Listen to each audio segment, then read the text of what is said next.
नमस्कार दोस्तों, मैं सुधाकर पांडे एक बार फिर अपने चैनल के माध्यम से आप सभी का हार्दिक हार्दिक अभिनंदन करता हूँ। और जैसा कि आप लोग देख रहे हैं कि हमारा जो वीडियो चल रहा है आज के समय में, वो टॉपिक है 1857 की क्रांति। और मैंने आपको पिछले 2 वीडियो में 1857 के क्रांति के दीर्घ कारणों में राजनीतिक कारण और आर्थिक कारण का भी चर्चा किया है। इसके पहले मैंने पृष्ठभूमि का भी चर्चा किया हुआ है। तो ये सारी बातें हम लोग पहले देख चुके हैं।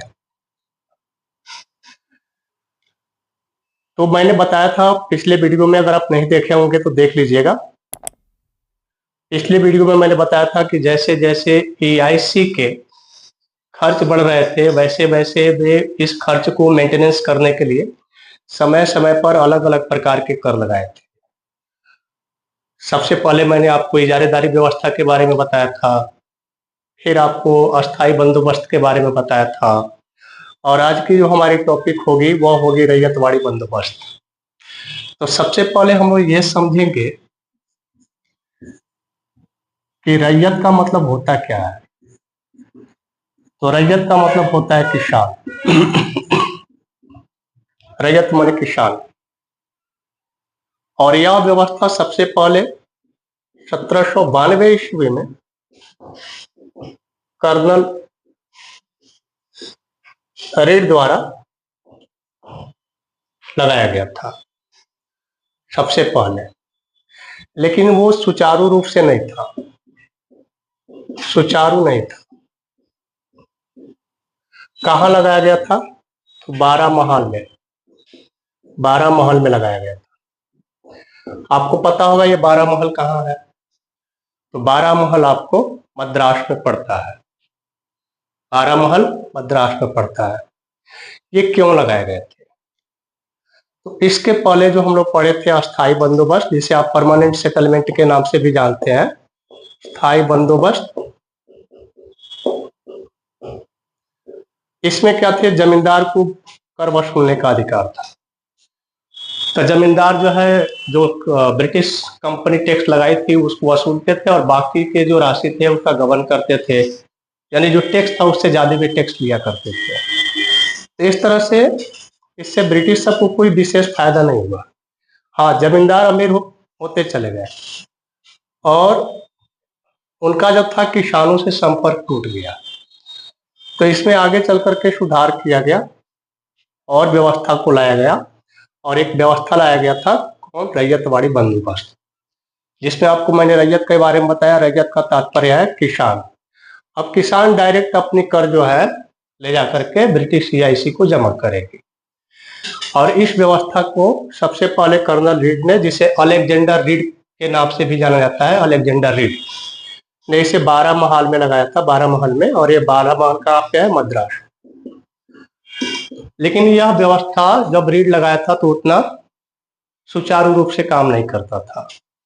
आगे चल करके जब मद्रास का गवर्नर थॉमस मुनरो बना, कौन? Thomas Munro. थॉमस मुनरो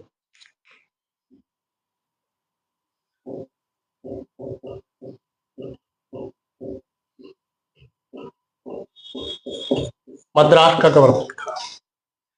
यह आपको 1820 से 1827 तक भारत का, मद्रास का गवर्नर रहता है।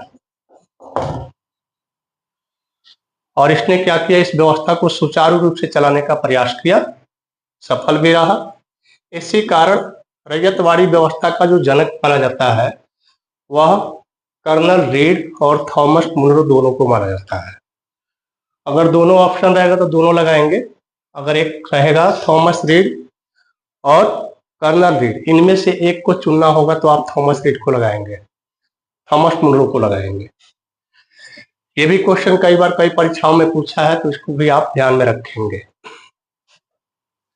यह व्यवस्था कहाँ कहाँ लगी थी? तो यह व्यवस्था आपको मद्रास में लगा था, बंबई में लगा था, और असम में लगा था। 3 जगह पर यह व्यवस्था लगाई गई। ठीक है। आगे चल करके 1819 से 1827, 1819 से 1827 जो बंबई का गवर्नर था,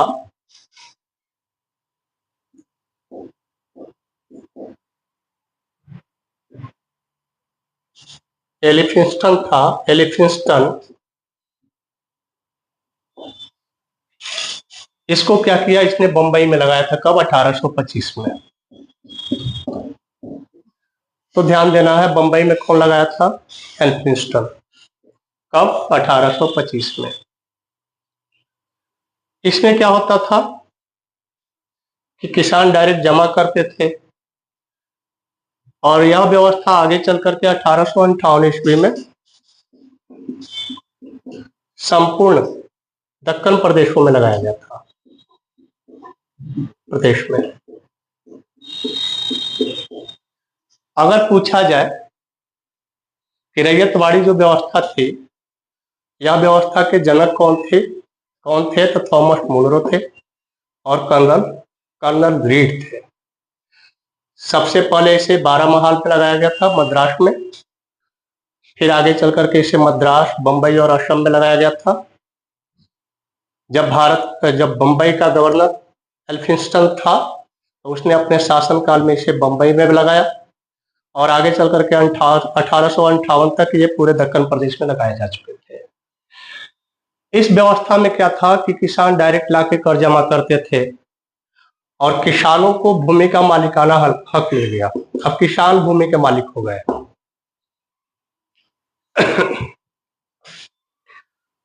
जमींदार की जो हैसियत थी धीरे धीरे घटने लगी। यह व्यवस्था थोड़ी कठोर थी।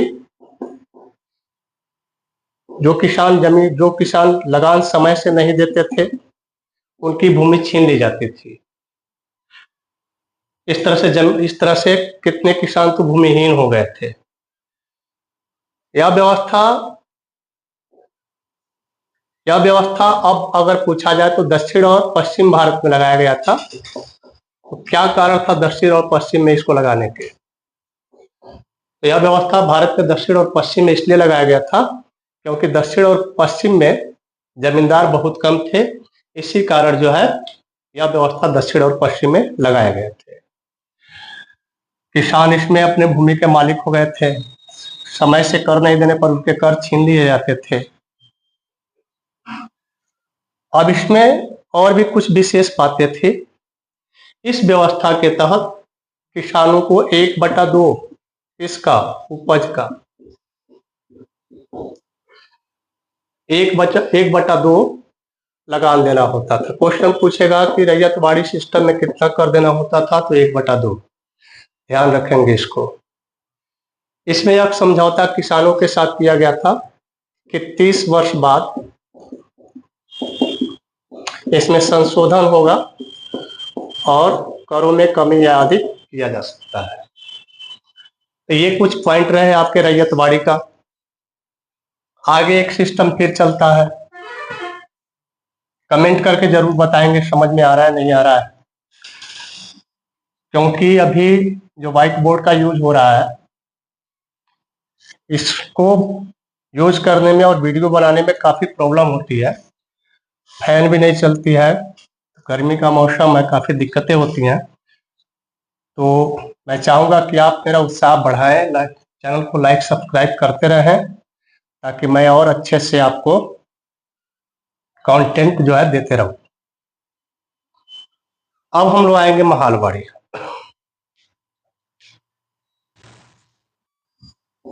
महालवाड़ी या महालवाड़ी बात एक ही है, बंदोबस्त।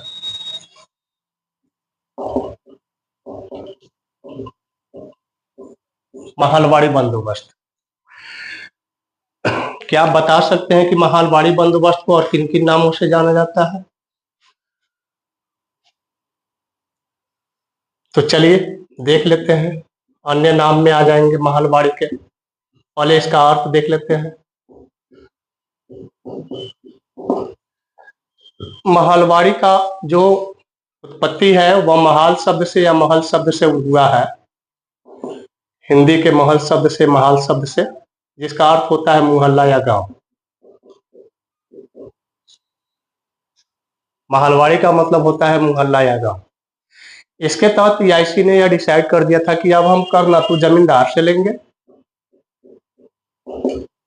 और न ही रैयत अर्थात किसान से लेंगे। अब हम कर एक मोहल्ला पर ही लगा देंगे। मोहल्ला के अकॉर्डिंग देखेंगे कितने किसान है और उस हिसाब से डिसाइड करके एक कर लगा देंगे, और वह कर वसूलने का जो जिम्मेदारी होगा उस गांव का जो मुखिया होगा, लीडर होगा, वही ला करके कर को जमा करेगा। इसी कारण इसका नाम महलवाड़ी पड़ता है। ये आपको समझ में आया होगा। अब महलवाड़ी के कुछ अन्य नाम भी हैं। तो उत्तर और पश्चिम भाग में, उत्तर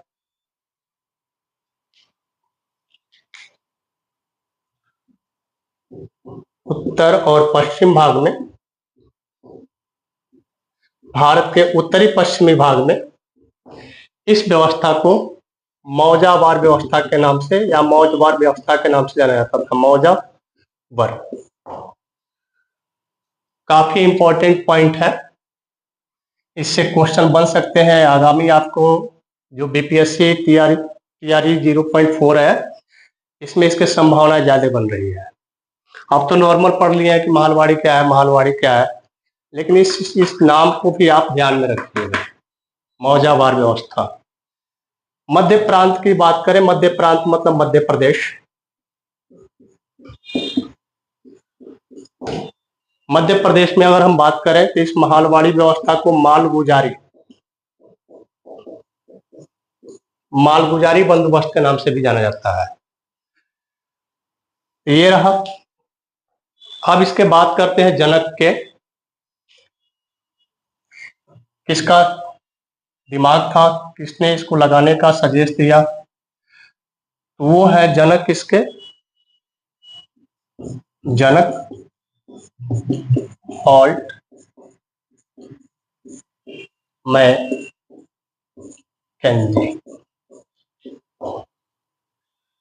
हॉल्ट मैकेंजी द्वारा इसे 1819 में पहली बार लगाया गया था, और 1822 के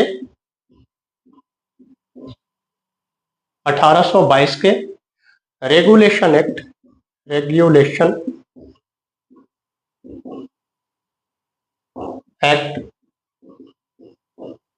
7 या रोमन नंबर में रेगुलेशन एक्ट के द्वारा इस व्यवस्था को कानूनी दर्जा प्राप्त हो गया था। तो ध्यान रखिएगा, लागू हुआ 1819 में हॉल्ट मैकेंजी के शासन में, लेकिन 1822 में रेगुलेशन एक्ट के तहत इसे कानूनी दर्जा प्राप्त हो गया, यानी मुखिया जो है कर वसूल सकते हैं। अब देखेंगे यह किन किन स्थानों में लगाया गया था।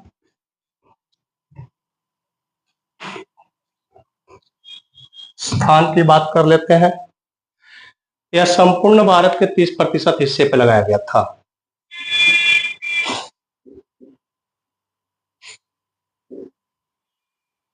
संपूर्ण भारत के